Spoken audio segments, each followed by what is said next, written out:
Hello friends, good morning. Om Sai Ram. मन मिनिम लग रहा आप बहुत सारा वेलकम। तो फ्रेंड्स नास्ता कला पर कुरकुरे टे खाई देनु आई अच्छे पार्टी तो मन नंदा तैयार हो गले मुई भी इे तैयार हो गले फ्रेंड्स।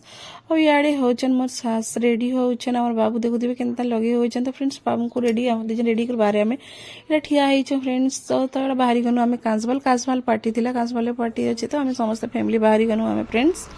तो ये आम जाऊँ मस्त हवा मारुचे बादल मौसम भी बादल बादल करी फ्रेंड्स। अब आसिक पहुँची गनु आम पार्टी थी देखुए फ्रेंड्स आसिक आम समस्त पहुँची गनु इे अच्छे खाइबार लगे आम अच्छे पतर नौ फ्रेंड्स। खाइबार होता बहुत सादा भी होता चिकेन होता। तो फ्रेंड्स आज शनिवार तो मैं सादा ही खाएनी दाल भात पापड़ सब्जी और खट्टा खीरी।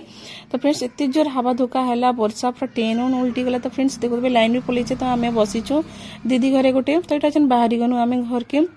तो आसिक मैं घरे आसिक पहुँची गनु फ्रेंड्स। और आसिक घरे रोटी बना लगे फ्रेंड्स वीडियो के इन कर